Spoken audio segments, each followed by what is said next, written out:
lost in night, in the wood, shadows fight. Arms take gold, can't take flight. Power's gone, nothing's right. Cauldron cold, no more fire. Potions fail, dreams expire. Spirits whisper, call me liar. In the dark, lost desire. Purchase cry, echo loud. Through the fog, through the shroud. Mystic force, once so proud, now just whispers in the crowd.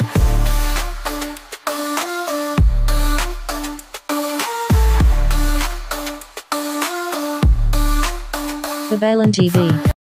Hello Sagittarius, welcome po sa inyong reading. So this is for March 15 to the 21st reading. Para po sa mga bago, don't forget to click the subscribe button, smash the like button, comment below kung kayo po ay nakaka-resonate, and hit the notification bell. Kung gusto nyo pong sumali sa ating live sessions, doon po yan sa ating kabilang channel. That is Babaylan TV. No? Yan po ang ating unang channel catered for our international audience.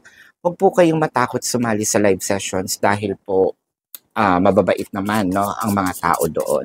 So marami tayong pag-uusapan ngayon. Sagittarius, nandyan po ang finances, nandyan ang career or job.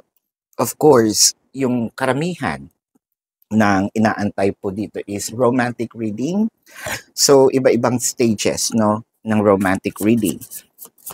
Nandyan yung para sa mag-asawa, magjowa, singles, no? Singles na naghahanap, ayan. No label, ayan. Sa mga may crushes. Kung may pumasok na third party, bakit hindi natin pag-usapan, no?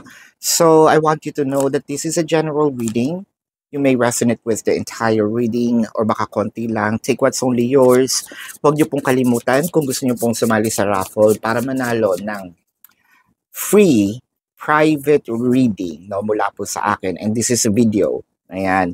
I-announce ko po sa Facebook, Babaylan TV, no? I-announce ko po doon kung paano yung mechanics within this week. Ayan. So magsimula na tayo. So the truths, the Ace of Wands, the Ten of Cups, the Four of Wands, the Five of Wands, the Fool card. So bakit parang hindi natin pinakakatiwalaan ang ating sarili dito? Although we're very passionate to do it, we love this energy, we love to be a part of it, we love to be, parang sinasabing, maging in kasama, no? Or back kasama. I'm using energy for now, the term energy, kasi in general naman, no? This might be a place, a specific event, a situation, or a person, no? Ang sinasabi dito with the Four of Wands, stable naman, or you want some stability with this energy. Pero with the Five of Wands, meron lang konting challenges. Pero kung bibigyan ng pansin, no, itong mga challenges na ito, kung magpapakatatag lang, no, para sagutin, I am seeing the Fool card. So which means na parang take the risk. Kasi ang ganda ng mga cards. So kung ito, maganda yung energy ng cards actually. Kung ito ay finances, what I am seeing in here is sabihin natin, meron tayong challenges sa pera, no, ngayon, as of the moment. Siguro, no, mabagal ang flow ng money. Mabagal itong sabihin nating pagpasok ng pera.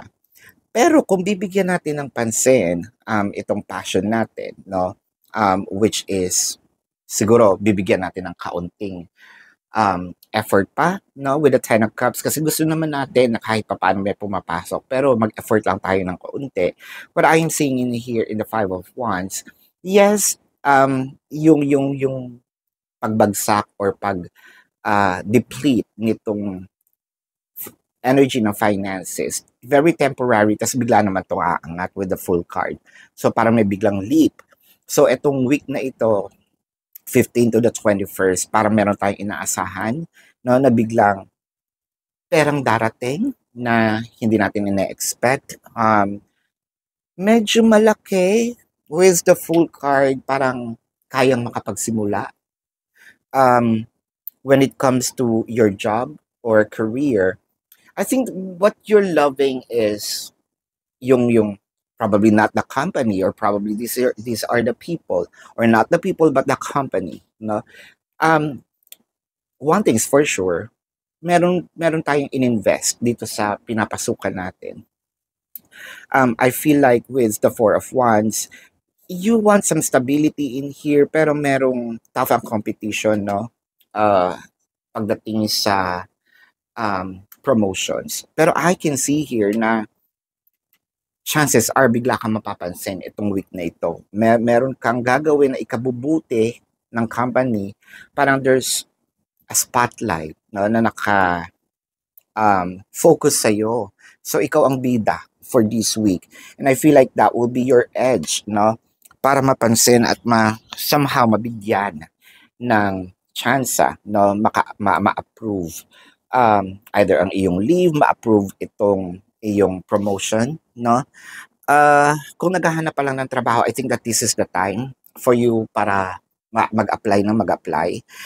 Hindi lahat ng applyan mo mapapasukan mo. Pero chances are, karamihan dito is ikaw na lang ang pipili with the full card para makapagsimula, no? So when it comes to the relationship sa mga mag-asawa, I feel like very passionate naman itong inyong relasyon, na sabihin nating medyo magiging active ang sex life dahil ba siguro ulan ng ulan kahit summer na, no?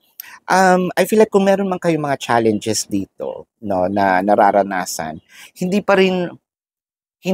mawawala yung pagbubuklod with the Four of Wands in here. Kasi parang binuo nyo itong pamilyang to, binuo nyo itong bahay na ito, no? Chances are, baka dun sa mga mag-asawa, no, ito din yung week na para makakabuo kayo. So whether you're ready or not, well, when you're ready, go ahead. If you're not ready, then probably use protection. Hindi natin maiiwasan kasi nandito ang pag-aalab ng ating katawan itong week na ito, no? Kung ito naman ay magjowa, what I am seeing in here is may mga challenges dito. I feel like merong pumapasok na bida-bida. Either, hindi naman to actually third party, it's not really a threat, but sabihin natin, nagpapapansin, no, sa inyong partner, or baka sa inyo nagpapapansin at tas mababother lang itong partner ninyo. But this is very temporary, bigla rin itong mawawala, no? Sa mga single naman, eto na. So I feel like itong papasok na person na ito is literal papasok. Chances are, baka magkaroon tayo ng one night stand dito. Very promising naman ang papasok na energy na ito, na tao na ito, kasi mag-offer ito ng commitment, no? For no labels, and dun sa may mga crushes, parang parehas ito. Baka bigla kayong yayayain, and then magkakaroon kayo ng intimate moments, no? No judgment. I'm just reading the cards, no? And besides, above 18 years old ang nakakita ng video na ito. So, we can talk adult things here, no? Pero ang nakikita natin dito, mabuti din naman itong taong to, kasi hindi lang naman ito about sex, no? This is also about romance, merong emotion. Yun nga lang, mabilis ang mga pangyayari, no? You're jumping into some intimate moments right off the bat. Meron namang offer ng commitment. So, tingnan pa natin ibang cards. With the Page of Cups, the Knight of Wands, the Two of Cups, the Eight of Wands, and the Emperor. So from what I am seeing in here with the Page of Cups, the Knight of Wands, Two of Cups, Eight of Wands, and the Emperor, I feel like itong risk na gagawin mo, no, you're jumping into something na katulad ng sinabi ko kanina, meron tayong mga bagay na gagawin na parang risky, hindi maintindihan ng iba, pati ikaw, ikagugulat mo. However, no, talaga ikagugulat mo dahil parang, uy, sandali. Parang you're going with the flow. Yun ang nangyayari dito eh. Ibinigay sa'yo ang isang sitwasyon, hindi mo alam ang gagawin, pero you're doing it anyway. And then without even thinking of it, you're acing it. So what I am seeing is when it comes to finances, um, so bibigyan ka ng opportunity and then you're gonna take it with a Knight of Wands. Okay, I will be ready since binigay yan sa akin. Gusto ko rin naman itong opportunity na dadating. And then all of a sudden, boom. Almost as if you won the lottery, no? Um, as if, no? Or baka pwede rin, no? If kung kung tumataya kayo ng loto, no? Wala man dito yung whirlpool of fortune, pero meron kasi ditong elevations of energy na biglang from this small magkakaroon ng status, no? And emperor is higher than a king. Kung career naman ito, I feel like this week, ito yung chance na once na nagsabi or nakapagsalita itong person na ito, no, about sa tunay niyang nararamdaman or mag-express, no. For a few numbers of you, nakakita din ako dito mga drunk texts, drunk messages, no. Pero yung totoo yun nila yung nararamdaman. I feel like merong aamin about their emotions. So, magugulat na lang tayo, baka bigla na lang itong jowa natin, no? Bigla na lang mag-a-ask na, pwede ba akong mamanhikan? No, pwede na ba kitang pakasalan? What have you? Kung singles, what I am seeing, ikagugulat mo, tulad ng sinabi ko, singles or my crush, and then yung no label. Ikagugulat mo kasi biglang merong sabi ng kanyang emotion, and then pag-amin na ganito, mahal kita, blah, blah, blah, yada, yada, with the 2 of cups, oy, sandali. And then, parang sa'yo, okay, laro-laro lang nung una, and then, biglang mararamdaman, uy, sandali. Kahapon lang single ako, or kahapon lang wala akong karelasyon, pero ngayon meron na pala. I'm not saying that I don't like it. Of course, I love it. Kasi nakikita ko naman itong taong ito, seseryosohin ka naman, no? Ngayon, kung third-party situation, this is really different. Kasi from what I am seeing, may communications dito. However, it may take a little while because the Page of Cups in here. Pero kailangan mo magsalita kung ano yung gusto mong iparating sa person mo, no? Parang, if ever you wanted to say to your person, ayoko dito sa sitwasyon na ito, might as well say it kasi mabibigyan ng pansin. 15 to 21, ha?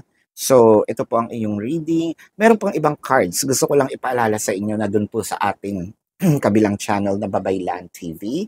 Yan po ang ating unang channel catered for our international audience. Nagla-live tayo dyan. Pwede kayong sumali. And, pwede, yun, mababait po yung mga tao doon. No? So, kung hindi nyo po naaabutan yung live sessions, pwede naman kayo magtanong dito sa comment section as long as the question is answerable by yes or no. Pero kung hindi po kayo papatulugin ng yes or no na sagot, dumiretso na po kayo dun sa website. There is a link. Click the link, you will be routed to my website. Nandun po yung information, name, number, QR code, nandun po yung amount per questions, no? Take advantage of the 4 questions plus 1 dahil ito po ay discounted. And if you want to book a private reading, nandun din po siya. And speaking of private reading, kung wala pong budget, no, na mag-pay sa private reading at gustong-gusto niyo po magkaroon ng reading sa akin, magsali na po kayo, no, doon sa ating raffle, which is i-announce ko sa Facebook. Wala pong babayaran naman doon. All you just need to do is to follow me on Facebook kasi doon ko po i-announce within this week kung ano po ang mechanics, no? Hindi po dito, hindi po doon sa TikTok, sa Facebook lang po. So, bumalik na tayo sa inyong reading. Now is not the time. So, from what I am seeing, kung ito ay gagawin mo ngayon, no? Ngayon, which is wala pang 15 to 21, antayin mo na, no? Antayin mo na.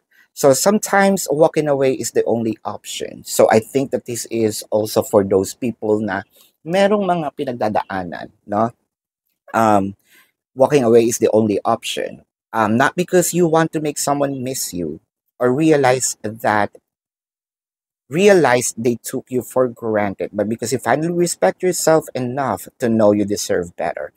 So I feel like if I'm going to put this into perspective with regard to our reading, no, siguro may mga times na ito yung minaliit tayo, no, we cut off our connection with other people who probably belittle us, no? Dadating din dito yung time, katulad ng sinabi ko, kung finances, no? Baka itong mga taong hindi ka naman pinahiram ngayon dahil meron ka ng pera, ikaw naman ang lalapitan. So that depends on your reaction, no? Kung ano yung karma ng person na yon. The karma will be in your hand. So kung ito naman ay job, so kung tight ang kung neck to neck ang labanan, no? So by all means, ang nakikita ko dito is friendly competition, no? And nasa iyo naman itong pagkapanalo or pagkuha nitong achievements na ito. When it comes to relationship, what I am seeing in here is ikaw, nasa iyo, ang, kumbaga, kung meron ng mga tao, kung itong person mo is hindi ka masyadong minamahal noon, no? Ngayon, sobrang focus sila this week. Ayan. So, tingnan natin ang zodiac sign ng inyong person, no? This can be their sun sign or a placement in their chart. I'm seeing Aries. Aries, napaka-ano nito ha? Tawag ba doon? Ito ay napaka dominant, no? Aries. Dalawa yung Aries na cards na lumabas. Leo, Pisces, Scorpio, Cancer, no? So, yan po ang inyong reading. Love and light to you. Namaste. See you po sa susunod na readings. Goodbye.